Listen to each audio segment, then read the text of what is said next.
po aking mga magulang at mga kapatid. Isan ko po ang ating Panginoong Diyos, tayo pong kanyang mana, ay binigyan ng oras upang tayo po'y kanyang turuan. Tayo po'y magpasalamat.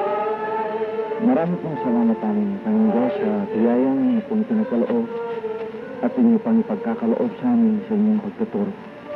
Sana po aming Panginoong Diyos, ang inyong pagpupuri, ang pagpupuri na ibinigay mo sa amin ay pasalamatan ka sa aming mga gawa. Ito po ang aming pasalamat sa pangalan ng Panginoong Kristo. Amen. Narito po ang ating kapatid. Magandang umaga po mga kapatid at mga minamahal. Ngayon pong Enero 20, Petsang 96, ito na ang ika-500 po, 500, no? 500 Sabado sa ating pag-aaral sa Biblia sa ating programang Bible Study on the Air. Ang tatalakayan pong paksa natin ngayon ay sino ba ako?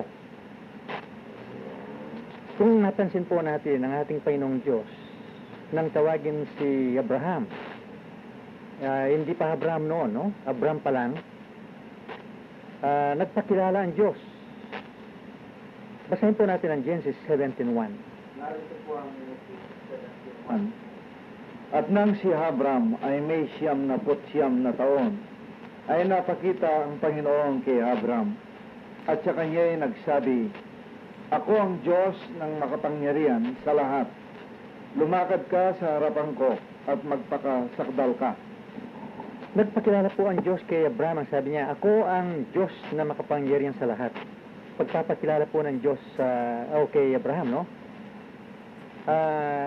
Nang kunin ng Diyos si Moises para mamuno sa mga Israelita, para kunin ng Diyos ang anak ni Israel sa pag-alipin, itinanong ni Moises kung anong pangalan sasabihin sa mga Israelita. Makikita po ito sa Exodus 3:13 hanggang 14. Ang sabi ng Diyos sa kanya, ang tanong ni Moises, ang sabi ni Moises sa Diyos, ano pong pangalan sasabihin ko sa kanila?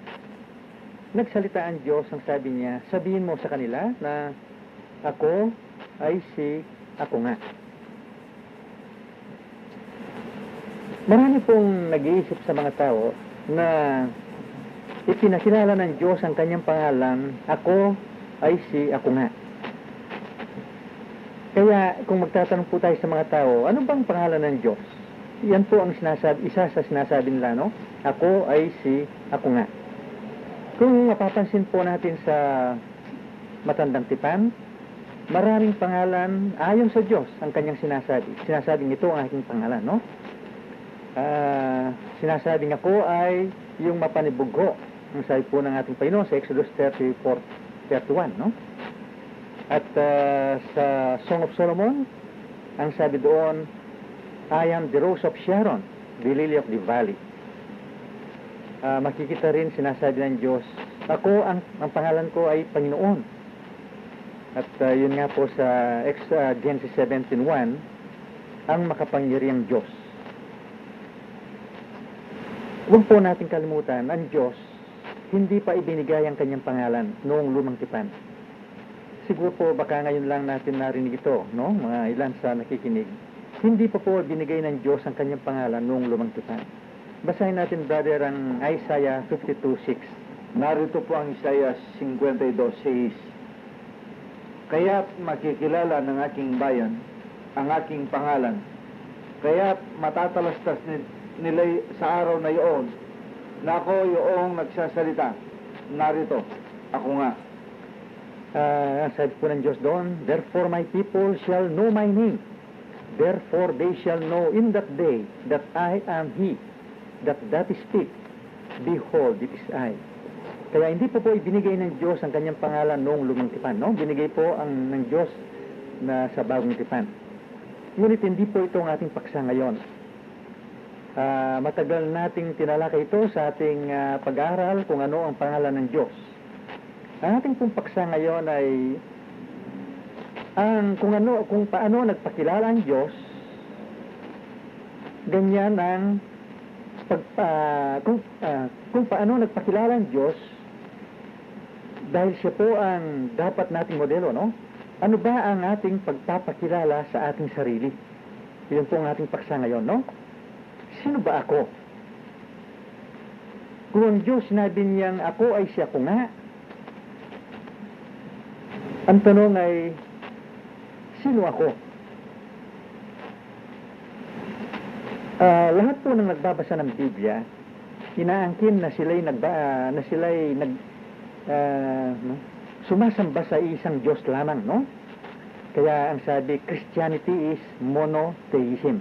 Ang ibig sabihin niyan, ang pagsamba sa isang Diyos. Sa loob ng 10 taon, higit na 10 taon sa ating programa, ngayon po ay 500 Sabado na tayo, tinatalakay natin kung sino ang isang Diyos sa Biblia. Nakilala po natin, hindi sa pamamagitan ng ating sariling karunungan o kakayahan, na isa lamang pala ang Diyos at isa lamang ang Panginoon. Yun po ay ayon sa pahayag ng Diyos. Sinasabi nga sa 1 Corinthians 8:6 na mayroong isang Diyos lamang, yon ang Ama. At mayroong isang Panginoon lamang, yon si Jesucristo. Ang sabi po ng Diyos, isa lang ang Diyos at isa ang Panginoon. Kung paano naging isa ang Diyos at naging isa ang Panginoon, yun po ang misteryo, no? Misteryo sa traditional Christianity. Ngunit ito naman ang ipinapahayag natin sa ating programa na magpakailanman pala hindi naging misteryoso ang Diyos.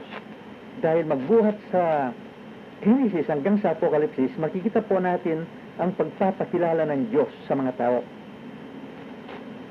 Kaya tingnan po natin kung anong pagpapakilala ng Diyos, dahil ang ating paksa ay ang pagpapakilala ng tao. Kung ano ang ating pagpapakilala sa ating sarili. Dahil ang Diyos ay nagpakilala, ano po? Ano naman ang pagpapakilala natin sa ating sarili?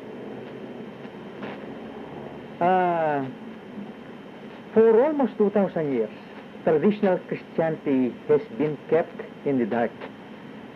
Hey, ito po ay masakit na sabihin ito, no? Ang traditional Christianity ay nasa kadiliman, no? Kung paano naging isa ang Diyos. Gayon mga Diyos ay ipinapakilala ang kanyang sarili. Ulitin po natin sa 1 Corinthians 8:6, isa lamang ang Diyos at isa lamang ang Panginoon. Yun ang ating Panginoong Jesucristo. Sa 1 Timothy 3:16, at ito po ay makikita lamang sa Authorized Version of 1611, otherwise known as the King James Version, walang dapat pagdebatiyan, no? O pag-usapan. Isang dakilang himala, ang Diyos ay nagkatawang tao. Ang sabi po doon, no? Ang Diyos ay nagkatawang tao. Huwag po natin kalimutan, isa lang ang Diyos. Iyon ang Ama. Kaya ang Diyos na Espiritong Ama, nagkatawang tao sa dalawang dahilan. Ano po? Sa dalawang dahilan. Ang una, sa kanyang pagiging tao, pwede na po niyang tuparin ang kanyang testamento. Dahil ang testamento, sa testamento niya, kinakailangan matupad niya sa pamamagitan ng kamatayan. Hindi po pwedeng mamatay ang Espiritong Diyos. Kaya kinakailangan magkatawan tao siya. Kaya maliwanag po doon ang sabi ng ating Panginoong Jesucristo, I and my Father are one. Yun po ay tinalakay natin sa 10 taon dito sa ating pag-aaral sa Biblia, no? Sa ating programa. Ang kalawang dahilan kung bakit ang Diyos ay nagkatawang tao ay para ipakita ang halimbawa o daan. Dahil ang isang Espiritu ng Diyos, hindi po niya pwedeng ipakita ang halimbawa sa mga tao. Dahil sasabihin ng mga tao, sapagkat kami tao lamang, hindi namin kayang tularan ang inyong halimbawa. Ang sabi po ng mga tao, no? Kung nananatiling Espiritu ang Diyos. Kaya po ang Diyos na Espiritu, siya'y nagkatawang tao, yun nga ang ating Panginoong Jesucristo na tunay na tao. Kaya yun ay kalawang dahilan kung bakit ang Diyos ay nagkatawang tao. Para ipakita ang daan bilang modelo. Yun nga po ang paksa sa napakaraming Sabado ang ating pagtalakay dito sa ating programa. Ipinakilala ng Diyos ang kanyang sarili, magbuhat sa Genesis hanggang sa Apokalipsis. Ang Diyos na nagkatawang tao, yun pala ang ating Panginoong Jesucristo. ang Diyos na tao, no? Ang Diyos na nagkatawang tao, si Jesus na po ngayon, no? Jesus. Paano niya ipinakilala ang kanyang sarili? Sino ako? Yun nga po ang tanong, no? Sino ba ako? Sino ba si Jesus? Kung sasabihin po ng ating Panginoong Jesucristo, sino ba ako? Ano po makikita natin sa maraming talata sa 4 na ebanghelyo? Lagi pong sinasabi ng ating Panginoong Jesucristo, ako ay anak ng Ama. Ang aking Ama ay etc. Ang sabi ng ating Panginoong Jesucristo, ako ay sinugo ng Ama.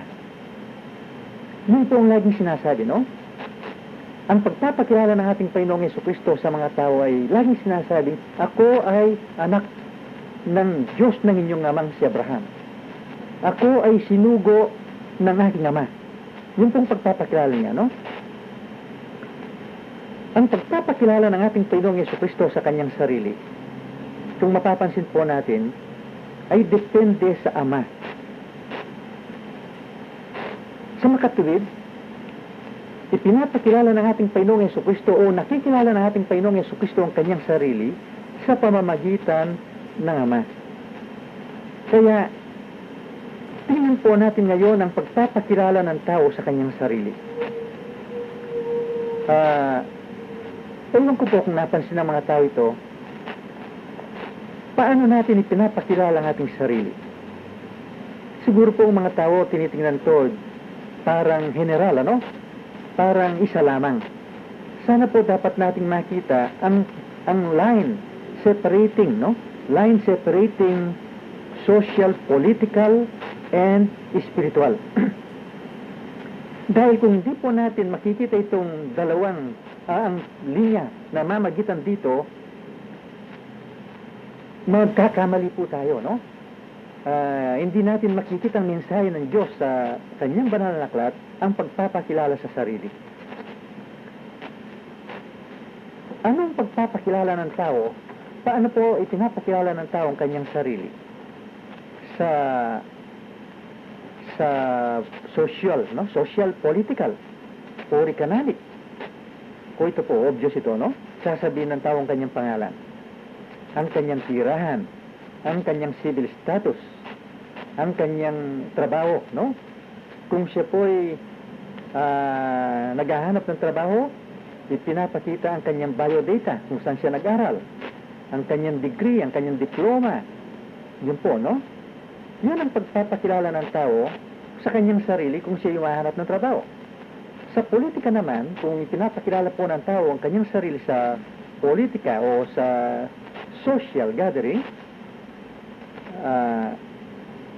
binibigay din ang kanyang pangalan, ang kanyang tirahan, ngunit higit sa lahat, ang kanyang accomplishments, ang kanyang mabuting gawa, ang mga referensya, no?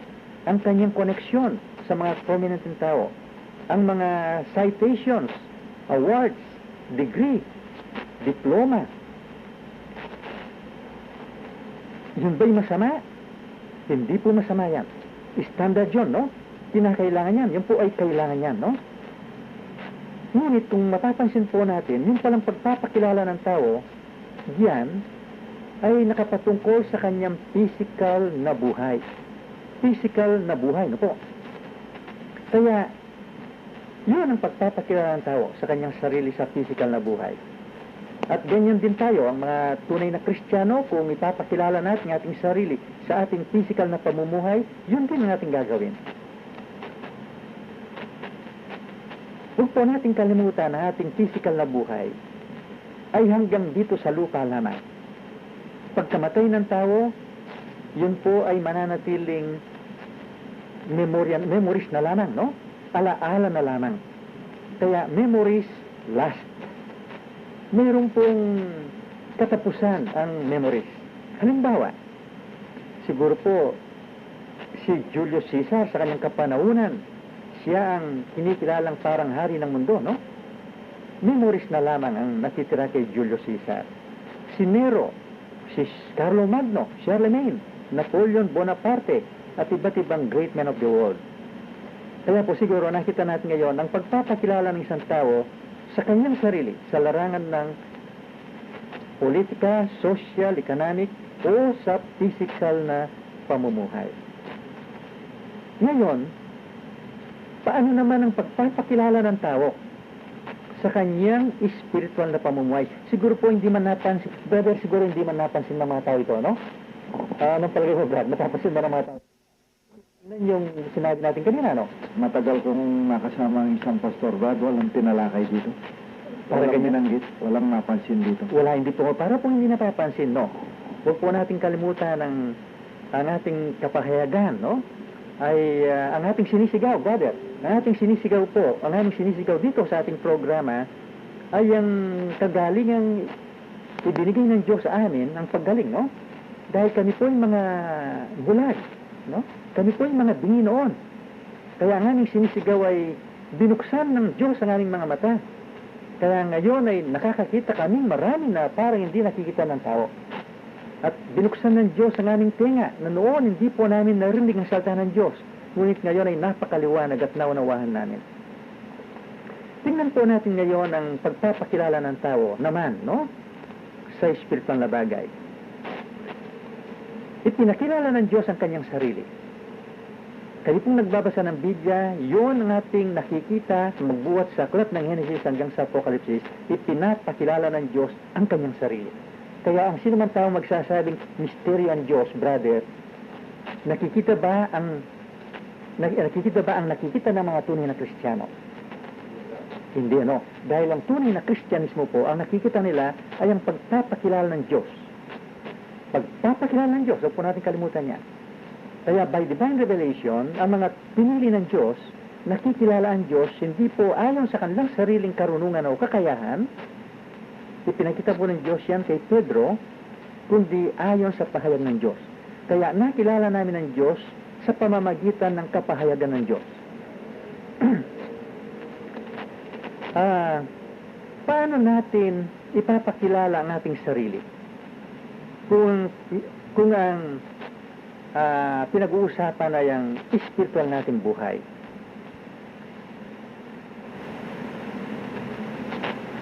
Kagaya rin ba ng ating pagpapakilala sa ating sarili sa physical na buhay, social, political, economic? Katulad din ba sa spiritual? Bakit hindi po sino bang makasasagot sa tanong na yun, brother? Tao ba? Doctor of Divinity, Doctor of Philosophy, Doctor of Theology?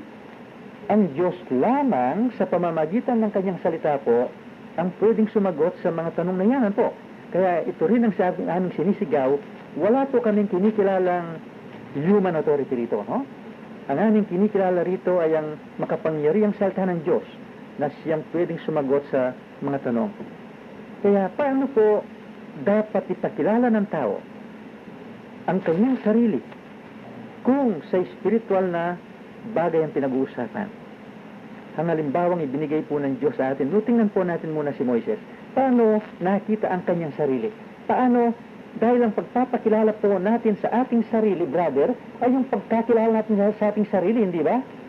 Anong papakilala natin kung hindi natin nakikilala ang ating sarili? Kaya kailangan makilala muna natin ang ating sarili para bago maipakilala ang ating sarili. Tingnan po natin si Moises. Paano nakilala ni Moises ang kanyang sarili? Dito po sa Exodus 3:11. Narito po ang Exodus 3:11. At sinabi ni Moises sa Diyos, sino ako upang pumaroon kay Paraon at upang ilabas sa Ehipto ang mga anak ni Israel? Yun po ang sabi ni Moises, no? Nang tanong nang sabihin niya ng Diyos kay Moises, Moises ang sabi, mamumuno ka o puntahan mo ang aking bayan sa Ehipto para aking kunin sa kanilang pagkaalipin. Tinanong ng Diyos si Moises, sino po ako? Sa makatwid, brother, kung tutusin yun, dalawang nakahulugan yan, hindi ba? Hindi po nakikilala ni Moises ang kanyang sarili kung bakit tinawag ng Diyos na siya ang parang mamumuno doon, ano? Kaya, anong pagpapakilala ni Moises, kung brother, ngayong, sino po ako? Nalalaman ba ni Moises ang kanyang sarili o hindi, brother? Hindi. Hindi. Kaya kung tatanungin mo si Moises tungkol sa spiritual na bagay, Moises, sino ka ba? Ang sabi ni Moises, hindi ko nalalaman. Hindi ko nalalaman ang aking sarili. Yun ba, brother, ay kamangmangan na mabuti o kamangmangan na masama? Kamangmangan na mabuti, brother. Yun, brother, no? Kamangmangan na mabuti. Hindi pala nalalaman ng tao ang kanyang sarili. Kung sa spiritual na bagay ang pinag-uusapan, ano po? Baka po mag-iisip ang mga tao, si Moises lang yon. Baka sabihin niya, no? Tingnan po natin ang ibang Bible characters pa. At para naman maging authoritative, no? Ang salta ng Diyos sa pamamagitan ng pagbibigay ng mahalimbawa sa tinawag ng Diyos. Nang isugo po ng Diyos si Jeremias, pakinggan natin ang sabi ni Jeremias po, no, tungkol sa kanyang sarili. Brother, basahin mo Jeremiah 1:5-7. Narito po ang Jeremias 1:5 hanggang 7. Bago kita inanyuhan sa tiyan ay nakilala kita. At bago ka lumabas sa bahay bata, ay pinapaging banal kita. Halal kitang propeta sa mga bansa. Nang magkagayo sinabi ko, O Panginoon Diyos, narito, hindi ako marunong magsalita sapagkat ako'y bata. Ngunit sinabi sa akin ng Panginoon, huwag mong sabihin ako'y bata, sapagkat saan man kita susuguin ay paroroon ka, at anumang iutos ko sa iyo ay sasalitain mo. Brother, napaganda po ito, no? Ang tanong na ito, nakikilala ba ni Jeremias ang kanyang sarili, brother, dito? Hindi. Hindi po nalalaman ni Jeremias ang kanyang sarili. Sinong nakakaalam kay Jeremias? Ang Diyos. Ang Diyos, brother. Ang Diyos lang. Ang Diyos po ang nakakaalam kay Jeremias. Ngunit si Jeremias, ang kanyang sarili, hindi niya nalalaman. Ito ba, brother, kaignoransyang bang mabuti ito o kaignoransyang masama? Mabuti, brad. Mabuti ito, no? Mabuti. Kaya, mukha yatang sa mata ng Diyos, isang pagpapakababa, no?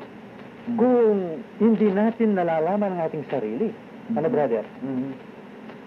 Mukha yata ang baliktad. O, mamaya po, tingnan natin, no? Kaunti-kaunti binibigay naman Diyos, no?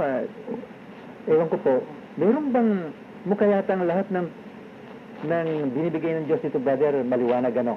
Mukhang maliwanag lahat. Baka po sabihin ng mga tao, yun ay lumang tipan yan, ang sabi ng mga tao, brother, ha? Tingnan po natin si Pablo, no? Bagong tipan po ito. Huwag natin kalimutan, si Pablo, isa po siyang naging apostol, hindi po inappoint o inalal ni Pedro at ni Juan. Nakagaya ng nakikita natin, brother, ngayon na ang tinatawag na apostol ni Kristo, sila'y nag-aalal ng kapwa-apostol, brother. Si Pablo po ay inihalal ni Jesucristo nang wala na po dito sa lupa physically ang ating Panginoon. Sa makatuwid, naging apostol si Pablo sa pamamagitan ni Jesucristo ang hindi nakikita, brother. Okay. Nakilala kaya ni Pablo ang kanyang sarili? Brother, basahin mo 1 Corinthians 15:9-10. Narito po ang unang Korinto 15:9 hanggang 10. Ako nga ang pinakamaliit sa mga apostol, at hindi ako karapat-dapat na tawaging apostol, sapagkat pinag-usig ko ang iglesia ng Diyos. Datapwat sa pamagitan ng biyaya ng Diyos. Ako, at ang kanyang biyaya na ibinigay sa akin ay hindi nawawalan ng kabuluhan, bagkus ako'y malabis na nagpagal kaysa kanilang lahat, bagamat hindi ako, kundi ang biyaya ng Diyos na suma sa akin. Dito po, anong pagkakita ni Pablo sa kanyang sarili? Malaki ba o maliit ang pagkakilala, brother? Maliit, brother. Napakaliit ang kanyang pagkakilala, no? At paano siya naging apostol at paano siya nagsalita o nagtrabaho bilang apostol ni Kristo? By the grace of God, ang sabi po niya, no? sa pamamagitan lamang ng Panginoon Diyos. Kaya ang sabi niya, I am what I am. Sa pamamagitan ng grasya ng Diyos. Sa makatid, hindi po nakilala ni Pablo maliwanag ang kanyang sarili, brother. Sino nakakilala sa kanya? Ang Diyos ang nakakilala. Ang Diyos. Ang Diyos po ang nakakakilala sa isang tao kung pinag-uusapan na espiritual na bagay, no? Kaya hindi po lumipas ang salita ng Diyos, hindi nasira ang salita ng Diyos. Matandang tipan, bagong tipan, isa lang ang mensahe. Ang mga alagad ng Diyos, hindi po kilala ang kanilang sarili. Ang Diyos ang nakakakilala sa kanila. Kaya paano pinapakilala ang kanilang sarili, brother? Kung hindi po nakikilala ng tao, no? Ang kanyang sarili sa mata ng Diyos. Paano pinapakilala ng tao ang kanyang sarili sa mata ng tao? Yung brother, di ba? Maliwanag ba yun? Tingnan natin, ha? Kung ang tao po sa mata ng Diyos ay hindi nakikilala ang kanyang sarili, paano ngayon ipapakilala ang kanyang sarili sa harap ng tao? Tingnan na po natin ngayon ang nangyayari, no? Sa traditional Christianity. Isa pong pambukas ng mata ito, no? Sa ipinakita ng Diyos sa atin na ang tao pala hindi nakikilala ang kanyang sarili sa mata ng Diyos. Paano ngayon? Siguro po ito, no? Siguro, brother, pwede tayo magsalita ngayon, ano? Ito po hindi namin nasaan na mangyayari ito, no? Ang katotohanan po, ngayon lang lumabas ng mensaheng ito, eh. Kung bakit, brother, hindi nga natin ipinapakilala ang ating sarili. Is this by coincidence or divine revelation? Kasi Brad, kung minsan napapansin natin na hindi pa man natin nakita ang isang salita ng Diyos, ay binibigay na palang karunungan ng Diyos sa atin kung paano ang nangyayari.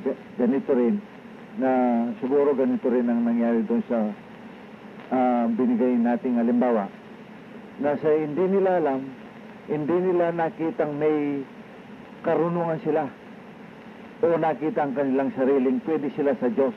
Kaya nga kung tingnan natin itong binigay mong halimbawa, sabi nila, ako'y bata. Sino ako upang ilabas ko ang mga anak mo sa ito, sabi. Kaya ganun din tayo na wala tayong pwedeng sabihin sa atin. Ang Diyos lang, ang Diyos. Kaya nga sa ating pag-aaral, Brad, kung napapansin ng mga nakikinig sa atin, napakabagal o napakaingat natin upang ang salita ng Diyos ay hindi maglaban-laban. Sa kanila walang kwenta kung magsalita sila ng siyam, yung isa may laban, tayo wala. Ang pinakamahalaga dito, ang Diyos, ang siyang nagpapalinaw. Yun naman. Ito po katakataka, no? Ako yung nagtaka, brother, nang makita ko ito, Bakit nga, hindi pa natin nalalaman ang mensaheng ito? Bakit nga po hindi namin pinapakilala ang aming sarili? Dahil pala, ano pong ipapakilala namin sa inyo? Sa aming sarili. Gayon mang kami mangmang. Hindi rin namin nalalaman ang aming sarili. Kaya pala hindi namin ibinibigay sa inyo ang aming pangalan. Dahil, sino kami? Na pwedeng magpakilala sa inyo na gayon man kami po hindi namin nalalaman ang aming sarili. Ang Diyos lang nakakaalam. Ngayon, yan din po natin ngayon ang nangyayari, no? Yan din po natin ang isang katotohanan ibinigay ng Diyos ngayon sa nakikita natin ngayon sa ating dalawang mata. Ano po? Yung pong tinatawag na apostol ni Kristo ngayon, paano nila ipinapakilala ang kanilang sarili? Ito po, it is of common knowledge, ano? Ibinibigay ang pangalan, address, civil status, ang pinag-aralan, binabandera, brother, ang diploma, hindi ba? Ang degree, kung ilang taon nag-aral, ng eskwela, kung saan, ang universidad, ang degree gaya ng Bachelor of Philosophy, Master of Philosophy, Doctor of Philosophy, Doctor of Theology, Doctor of Divinity. Brother, hindi ba maliwanag ito? Ako bang nagtataka, no? Kung hindi po ibibigay ng Diyos, kung hindi bubuksan ng Diyos ang ating mata, talaga po palang hindi natin nakikita ito. Dahil brother, kung kung nakita lang ng tao ito, manliliit, ano ha? Oo, brad. Manliliit. Oo. Masakit po ito, no? Hindi ba ang pagpapakilala po ng tinatawag na apostol ni Kristo ngayon na kung saan niya nakuha ang kanyang authority to preach? Bilang isa siyang tagapagturo ng salita ng Diyos at ibinibigay yung bilang ng kanyang flock o tauhan ng kanyang denominasyon o ang kanyang simbahan, ibinibigay ang bilang ng bilang ng taong na bahagyan ng salita ng Diyos na ayon sa kanya naligtas. Hindi ba yun ang pagpapakilala ng mga tinatawag na apostol ni Kristo ngayon, brother? Ano pong pagpapakilala ng mga tao ngayon na tinatawag niya apostol ni Kristo? Hindi ba ako'y si Father so-and-so? Hindi ba sinasabing ako'y si Pastor so-and-so? Ako'y si Reverend so-and-so? Monsignor, Bishop, Archbishop, Papa, Holy Father, Your Holiness, Most Reverend, Right Reverend? Oh, brother, ano pong kapahayagang binigay ng Diyos sa atin na para makita ng taong kanyang sarili? Isang kasuklam-suklam, brother, ha? Kasuklam-suklam sa mata ng Diyos. Magpakailanman, hindi po natin nakita ito sa mga pinili ng Diyos, lumang tipan at bagong tipan. Ngayon ang mga tao, brother, napatutuhanan ng Diyos ngayon that Satan really is deceiving the whole world, no? Revelation 12:9. Talaga palang kung paano inilin lang ng diablo ang buong sanglibutan, nakikita po ng mga tunay na Kristiyano.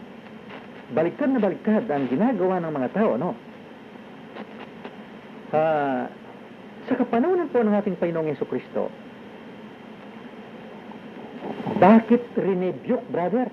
Bakit rinebuke ni Jesucristo? Bakit po nakita natin ng Mateo 23? Dahil nakita ng ating Panginoong Jesucristo ang nakikita natin ngayon sa ating kapanahonan. Hindi ba binabasa yan ng mga tao, brother? Hindi ba binabasa yung Matthew 23? Bakit ginagawa pa? Hindi nakikita, brother. Hindi nakikita, hindi naririnig, hindi naunawahan. Kaya ang sabi po ni Apostol Pablo, ito pong Pablong naging apostol, no?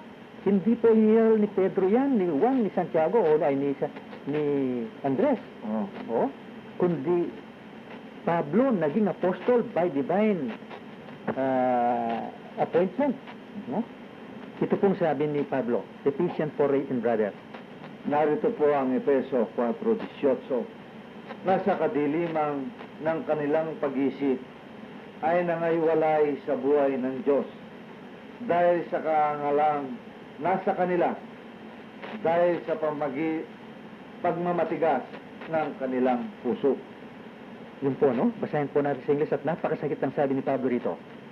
Having the understanding darkened, being alienated from the life of God through the ignorance that is in them because of the blindness of their heart. Napakasakit po, brother. Brad. Kapag nabuksan po ang mata ng tao, hindi po yung matang bulag na physical, no? Ang mga tao ngayon, brother, humingi ng himala sa Diyos na buksan ang matang bulag, Brad. Kapag nabuksan po ng Diyos ang matang bulag na spiritual, ito pong nalalantad sa ating mga mata, no? Nalalantad sa ating mga mata. Ang mga taong itinataas ang kanilang sarili,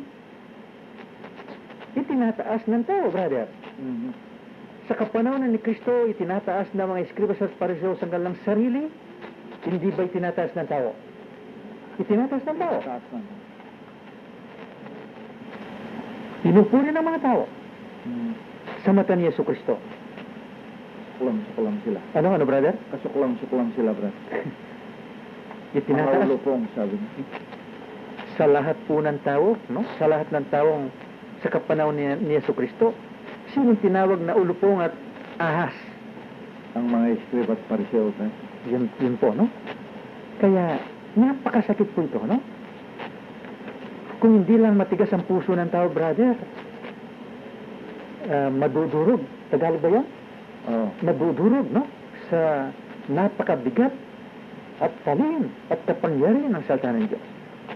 Ngunit, ang gaya po ng sabi ng Diyos, dahil sa katigasan ng puso, sabi, no? Parang walang epekto, brother. Walang epekto. Walang Hindi epekto. nakikita. Hindi nakikita ha? Kaya, sa mga tunay na Kristiyano, no? Kaya siguro po ngayon, mga nakikinig, ito ang aming karapatan, no? Ito ang aming karapatan, brother. Justification. The right to be called Christians. Ito pong sinisigaw naming, this is our right to be called Christians.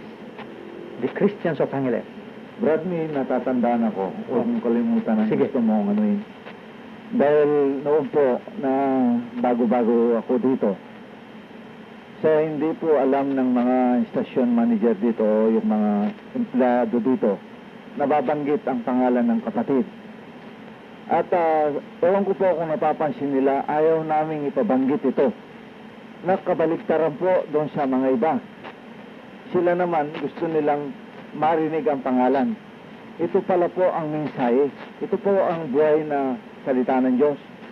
Na kung si Moises din po siguro at si Jeremias ang nasa katayuan natin ngayon, Brad, ayaw din siguro ipabanggit ang pangalan nila o si Pablo, no? Dahil ang pinakamahalaga po sa mga anak ng Diyos ay yung samantalahin namin ang oras upang ang konting oras na yan ay makilala kung sino talaga ang katotohanan ng Diyos. Yun po ang naibagi ko lamang. Yung ipinagawa ng Diyos, ginawa natin yun, brother. Kaya ako yung nagtataka na bakit ginagawa natin yun na hindi pa natin alam ang mensahe? Dahil di ba yung revelation pala yun, no? Yun lang ibinigay ng Diyos ito. Tsaka hindi na magtataka ang mga kasama natin dito na ayaw nating ipabanggit ang ating pangalan. Oo. Pero ito nga ating sinisigaw ngayon. Anong sinisigaw natin ngayon? Wala ba kami, hindi ba ito karapat-dapat na tawagin tayong Kristiyano? Ito siguro. Ito po, no? Ito ang mahalagang ebidensya na tayo ang mga Kristiyano. Ang mga eskribas at pariseos, mga saduseos at mga Hudyo sa kapanahunan po ng ating Panginoong Jesucristo, sila'y sumusunod sa ating Panginoon kahit saan pumunta ang ating Panginoon, no? Dahil umahanap sila ng pagkakamali ng ating Panginoong Jesucristo. Sa makatwid, kung titingnan po ng taong natural, no, ang salita ng Diyos, bakit ang mga pariseo, ito po mga taong ito, no? Hindi ba nakitang nagpabukas ng matang bulag ang ating Panginoon? Nagpabukas ng dinging mata, ay ng tenga? Nagpalakad ng lumpo ang ating Panginoon? Bakit umihingi pa sila ng tanda galing sa langit? Brother, itong mensahe pala. Talagang spiritual pala po ang mensahe sa mga himalang ginawa ng ating Panginoong Jesucristo. Spiritual ang mensahe, kaya hindi nakikita ito. Kung literal, physical ang mensahe, sana nakita ng iskriba sa pariseo. Brad. Kaya ngayon po, ito nga sinisigaw, kagaya po kami ni Bartimeus, o yung isang lumpo na lumakad, brother, no? O yung bingi. Kami noon ay bulag. Kami noon ay bingi. Kami noon ay lumpo. Ngunit kami ngayon ay nakakakita, nakakarinig, at nakakalakad na. Kaya yun po, no? Yun ang aming sinisigaw na malakas, no? Sa ating programa. Kaya mga kapatid, kung tayo naman kung punta po tayo sa ating sarili naman, no? Sa gaano po karami ang ating pagkaalam sa ating sarili. Gaano karami, mga kapatid, ang ating pagkaalam sa ating sarili. Yung brother ang tanong, no? Hindi lamang po ang mensahe po sa ang mensahe ng Diyos sa atin mga kapatid ay hindi lamang po sa mga tagalabas, kundi sa ating mga tunay na Kristiyano. Kung ang ating mga kapatid na si Moises, si Jeremias, si Pablo at iba pa, yun ang nating nakita sa kanilang sarili, gaano po naman ang ating pagtingin o pagkakita o pagkakilala sa ating sarili? Yun po ang malaking question mark sa atin, no? Gaano karami, kaliit, kalaki ang nalalaman natin sa ating sarili? Siguro po yun ang pitfall natin, no?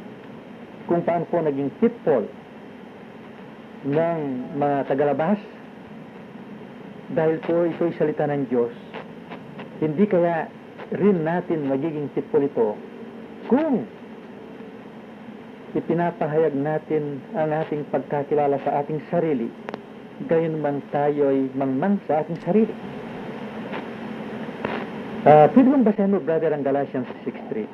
Narito po ang Galatia 6:3.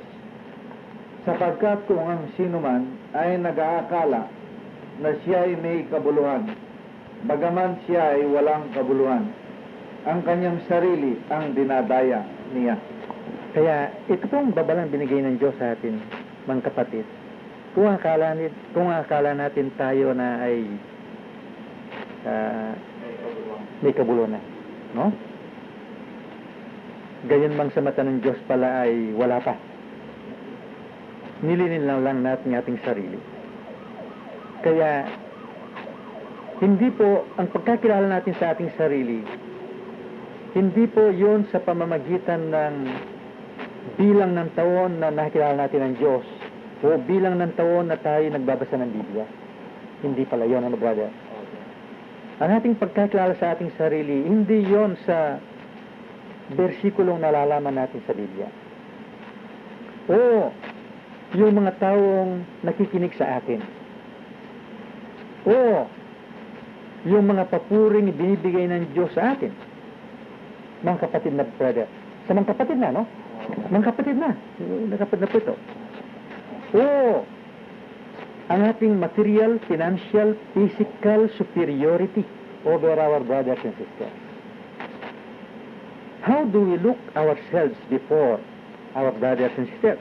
Paano po natin, ano ang tingin natin, paano ang ating pagkakilala sa ating sarili sa mata ng ating mga kapatid? Ewan ko, brother, kung bakit pumasok ito, no? Ewan ko kung papasok itong mensaheng ito, brother. Ano bang pagkakilala ni Yesu Cristo sa kanyang sarili? Sa mata ng kanyang mga lagad. Ano, brother, anong nakita mo? Ang ibinigay na halimbawa ng Panginoon ay kung gusto mong mataas, ikaw ay maging mababa. Oo. Yun ang nakita kong binigay niya halimbawa. Sa makatid, nakikita ni Yesu Cristo ang kanyang sarili na napakababa, no, brother? Oo, brother. Mataas ba, matbaba? Mababa. Napakababa pala po ang tingin ni Yesu Cristo sa kanyang sarili, sa mata mismo ng kanyang mga lagad. Paano pinatutuhanan ni Yesu Cristo ang pagtingin na mababa sa kanyang sarili? Ito po, ewan ko kung napansin ng mga tao ito. Brother, pwede yung basahin mo ang John 13:5. Narito po ang 1:13-5.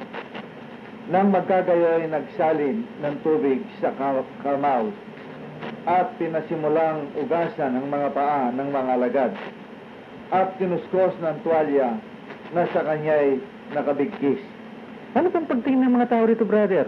Ito po'y kinukuha ng istorya ng mga tao ito. Oo, brother. Ginagaya ito, no? Ginagaya po ito tuwing ano yan? Holy Thursday. Oo. Talagang physically, literally, iniugasan ng paa ang Kanila. Tuntin na tayong nakikita natin ito, no? Pagkatapos, hahalikan pa yung paa. Sino pong naitataas doon? Ang gumagawa na nyo ng naitataas pa eh. Sinasabi ng mga tao, napakababa naman to, ang baw ng paa nito, inahalikan pa. Sa hindi nalalaman ng gumagawa nito, siya pang naitataas, brother. Pero tayo po, no, mga kapatid, ito po, hindi po siguro maunawahan ng tagalabas ito.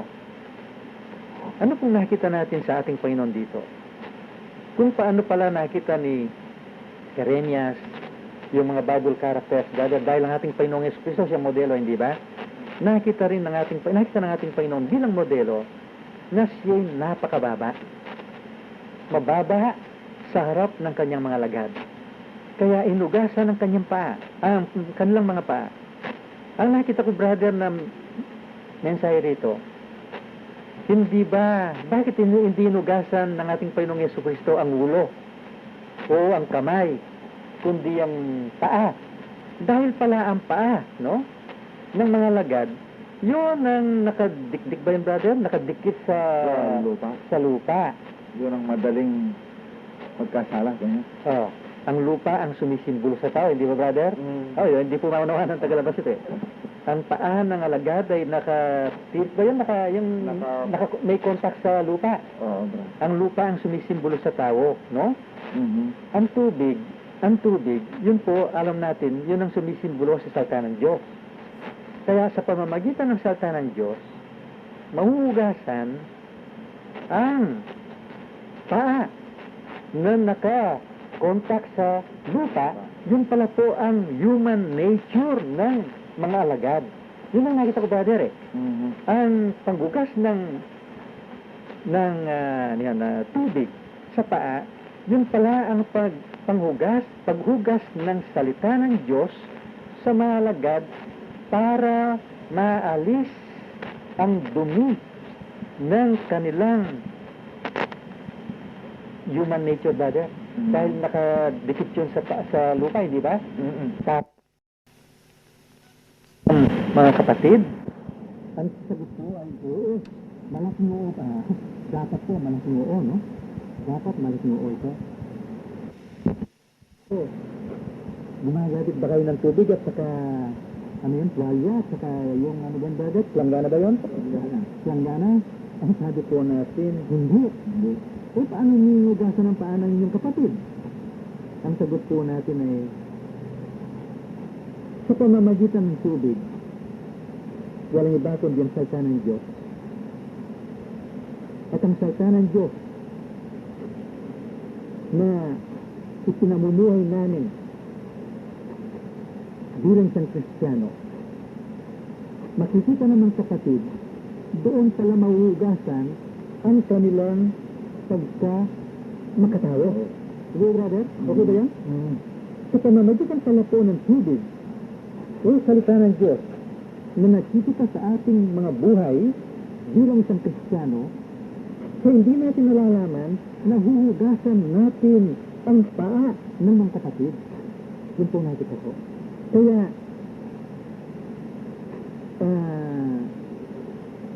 yun pala po ang kababaan. So, paano natin ginawaba natin sa doon? Napakalayo na, brother.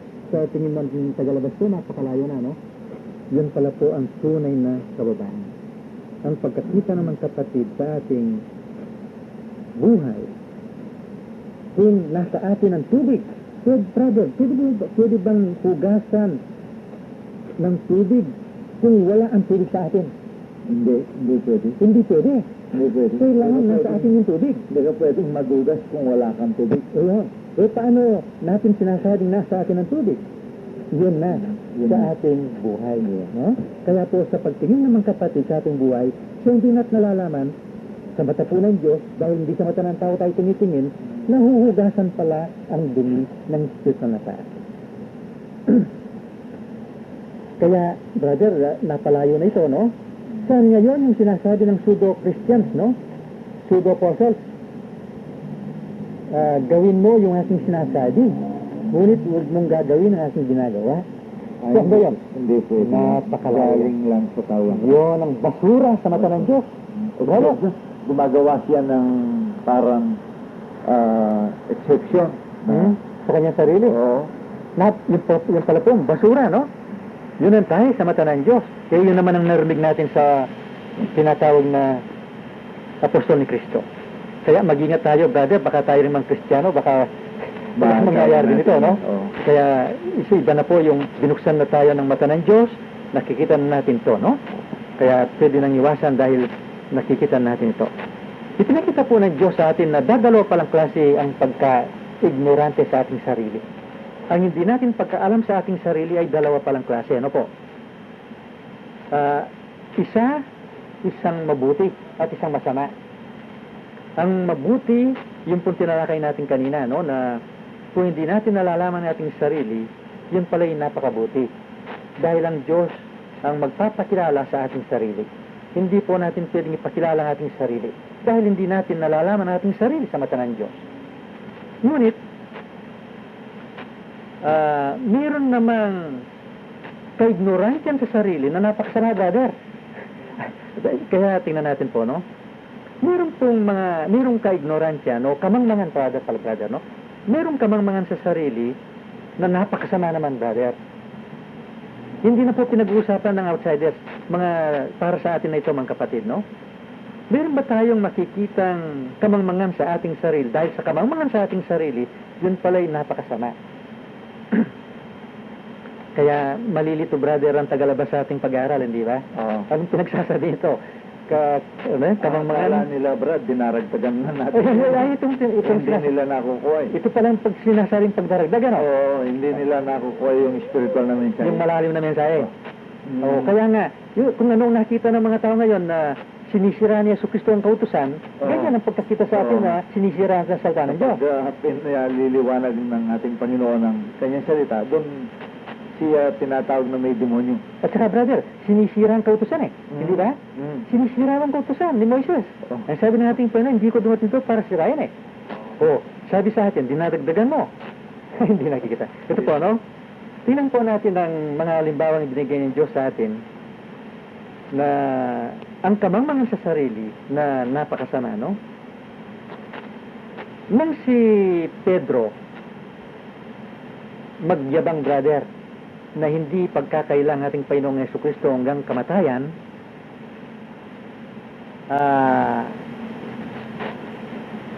nalalaman ba ni Pedro ang kanyang sarili? Kilala ba ni Pedro ang kanyang sarili? Sa kanyang sarili, Brad, Hindi. sa kanya, sa harap ng Diyos, hindi niya alam, pero sa kanya, alam niya ang kanyang Oo. sarili. Ayon sa kanya, kilala ang kanyang sarili. Oo. Sa mata ng Diyos, hindi kilala. Hindi kilala. Baliktad doon sa una natin. Baliktad sa una, no? Oo, Brad. Kaya ito po ay baliktad ito, no? Sa alam ni Pedro, alam niya, gayon mang sa mata ng Diyos, hindi Hindi niya kilala. alam. Sa makatulid, kung sasummarize natin, brother, talaga palang hindi natin nakikilala ang ating sarili kung hindi lang ipapakilala ng Diyos sa ating sarili. Hmm. Okay ba yun? Oo, Brad. O, yun po. Kaya, kung sinasabi natin kilala natin ang ating sarili, gayon mang hindi natin kilala, masama pala yun. Mhm. No? Kaya, kailangan sabihin natin, Panginoon, sino po ako? Sino ako? Kaya yung paksa natin, sino ba ako? Sino bang makapagsasabi niyan? Ang ibang tao? Ang ating sarili? O ang Diyos lamang? Ang Diyos. Ang Diyos lamang. Ano po? Diyos lang. Nang si Judas Iscariote pagbili ang ating Panginoong Jesucristo, ang nakikita po ng mga tao rito na masama, no? Yung pagbibili ng 3 pirasong pilak. Hindi po nakikita ng maraming tao, nakikita natin, brother, tayo mga Kristiyano, ng when Judas dipped his hand in the disk of our Lord, no? Nang isausaw ni Judas ang kanyang kamay sa pinggan ng ating Panginoon. Nakisabay. Nakisabay. Ang alam ni Judas, alam ang kanyang sarili. Mhm. Pero mangmang pala siya, no? Oo. Mangmang pala siya. Alam na po natin, nagpakamatay si Judas, no? Nawala si Judas. Nang si David, kunin ang magandang si Bathsheba, no? Na asawa ni Urias. At pinapapatay ni David si Urias na asawa ni Bathsheba. Nakikilala ba ni David ang kanyang sarili, brother? Sa kanyang sarili, Brad, akala niya nakikilala niya ang sarili niya, pero sa harap ng Diyos, hindi niya nakikilala. Hindi nakikilala. Hindi nakikilala. Hanggat hindi nagsalita si Propeta Nathan. Doon nakilala ni David ang kanyang sarili. Sa makatawid, ang mensahe po ng Diyos sa atin pala, hindi pala po natin pwedeng makilala ang ating sarili.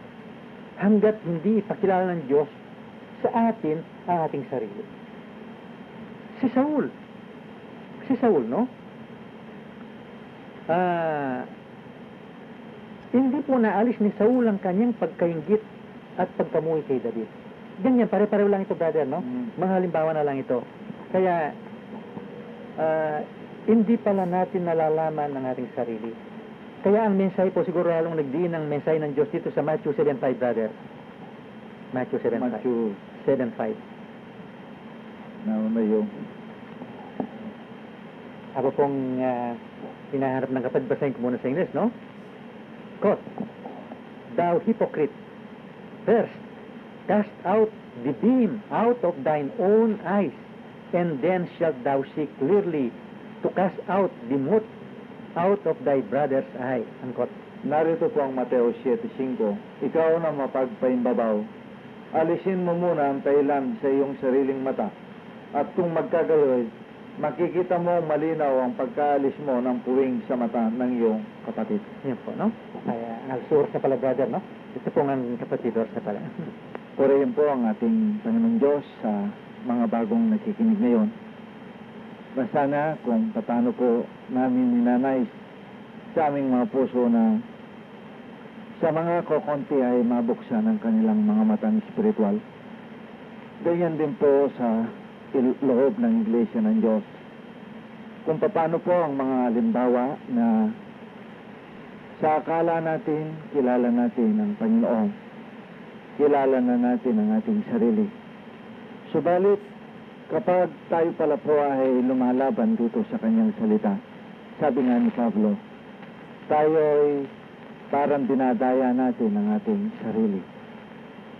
Gaano po kaya ang pagkain kanyang binigay ngayon na ipinakita ng Panginoon ang ating mga sarili ngayon? Siguro po sapat lamang na kung ano ang sinabi o nakita ng Diyos sa mga unang kanyang naging anak. Yun din siguro po ang makikita sa atin. Nawa hindi natin alam ang anumang bagay na ipinakita ng Panginoon ng halimbawa. Kung hindi ang Diyos ang siyang magsalita, gaya po ng narinig natin sinabi kay Jeremias, kay Moises. Diyan po natin mapapasalamatan ng Panginoon kapag ang Diyos ang siyang nagsalita na sa ating mga buhay, gaya po ng sinabi ni Pablo nang nakita na niya ang kanyang sarili, na ito po'y nakita ko rin mabuti, na tinanggap ni Pablo na hindi niya makayang gawin ang mabuti. Gusto niyang gawin ang mabuti, hindi niya magawa, at ang masama ang kanyang nagagawa. Sana po maging instrumento ito para ang mga kataasan na nakikita pa ng Panginoon sa bawat isa ay lubos nating makita ang ating mga sarili, at tayo po'y lubos na magpasalamat sa ating Panginoon. Tayo po'y magpasalamat. Marami pong salamat aming Panginoon Diyos sa pagbibigay po ninyo ng tunay na pagkain sa aming magkakapatid. Na aming Panginoon, marami pa pong beses na sa akala namin ay nakikita na namin ang katotohanan. Naunawaan na namin ang iyong mga salita. Subalit sa aming pong mga sarili pala, ay hindi pa namin na kikilala ang aming mga sarili, na meron pa pala pong kataasan sa aming mga sarili. Ganyan mo pong ibinigay ang pagkain ngayon na sa darating na panahon, aming Panginoon, ipakikita mo ang aming mga sarili na ito'y mataas pa upang hingin namin ito'y maging mababa. Na doon po makikita mo ang minsay ngayon na ito'y buhay na buhay sa aming mga pagmumuhay. Muli, Panginoon, manguna ka po sa aming paglalakbay. Ito po ang aming pasasalamat sa pangalan ng aming Panginoong Jesucristo. Amen. Hanggang sa susunod pang Sabado, alas 11 hanggang alas 12, ang kapayapaan po ng Panginoong Diyos ay sa atin lahat. Amen.